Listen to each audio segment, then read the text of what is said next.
Did you, as a kid, dream of owning your own business, or because you went to college and you got your dream Oh job, yeah, second yeah, job? yeah, yeah. When You know did this start what? to culminate for you? I wanted to be an entrepreneur since I was a sophomore in college. Okay. But I didn't do anything about it other than have that thought. I mean, like, what's Hmm. really crazy is I named my business all the way back then. Like, I named my business Quintessence when I was in college. Like, I knew one day I was going to start my own company and I was going to name it Quintessence because quintessence means perfection. And I was like, yeah, like, and it sounded kind of feminine and it was like a unique word. Now, thinking about it now, would I name my business something hard to say and spell again? Probably not. But at the time, the 20-year-old mind says, "Oh, this will be great." Um, but I was inspired to become an entrepreneur, believe it or not, by Oprah Winfrey because she was the first journalist I ever saw start a business. Oh, sure. And so I was like, "Oh, wait a minute, the Harpo Studios, okay."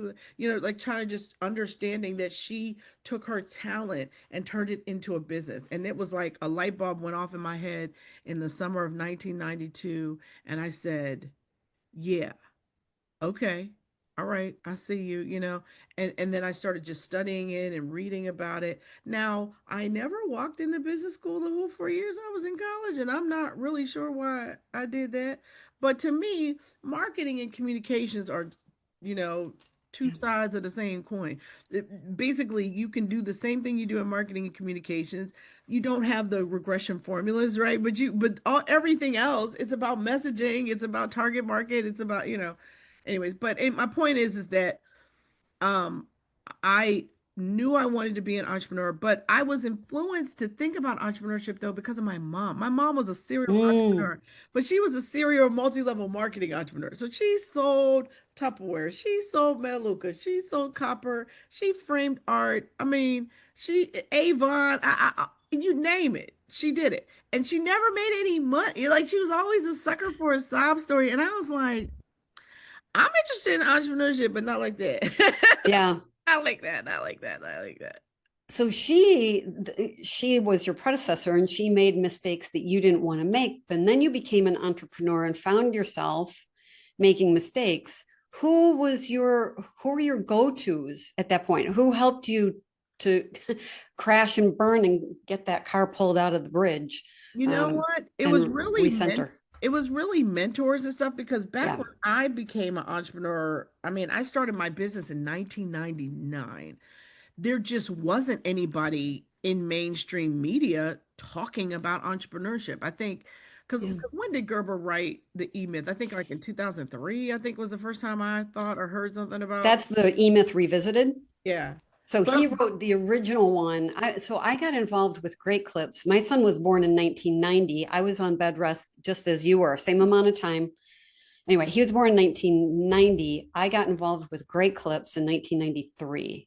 okay. And it was required reading somewhere in there, Right. not to begin, but But somewhere but I didn't important. find out about Gerber until I was in business 3 or 4 years. And Yeah. even then it was like his book. I mean, it wasn't the machine that it eventually became. But my point is that there was no one like for me, I ended up benefiting from being in you know going to business incubators and listening to experts there. I took classes on leadership and entrepreneurship. Prudential back in the day had a Prudential Young Entrepreneurs training program that I did. There was a business plan competition every year in Philadelphia. The second year I was in business, I won $20,000 in free office space in a business incubator for a year. So there were things that I did individually to educate myself, but there was no one that was out here saying, "Listen, if you want to hit it big as a business owner, come under me."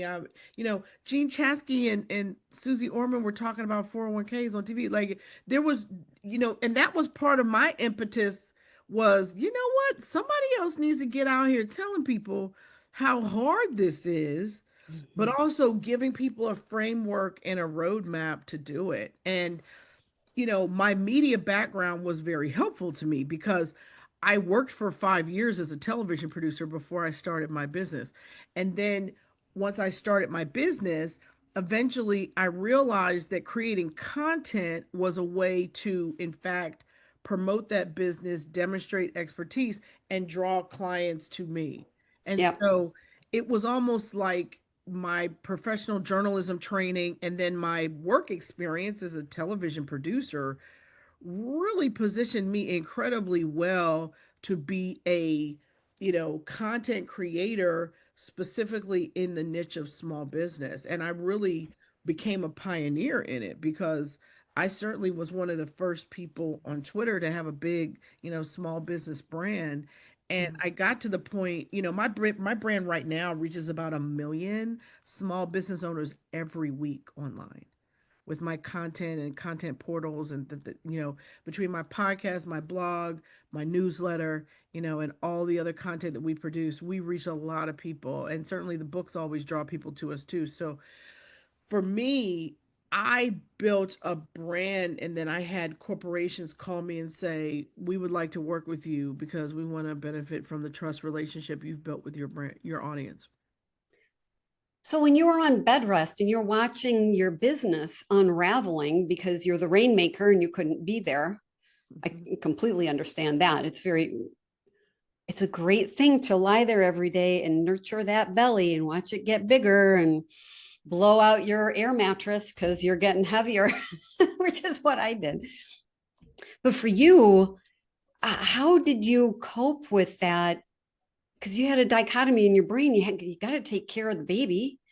You had to take care of yourself, but your other baby then was floundering. So how did you deal with that? Cope with that?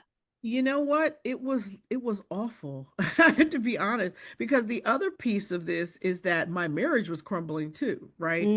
So Mm. my marriage was in trouble, and then I found out I was pregnant. Then it was like when I was thinking about leaving, the next thing I know, I'm pregnant. So it's like, okay, and so I Oh, had to hang in there and see if it was going to get better. It didn't. By the time my son was 4, we ended up separating and divorcing, but I mean, I yeah. had a whole, I was like 33 years old and I had what they call a Mariah Carey meltdown. You know what I mean? Like,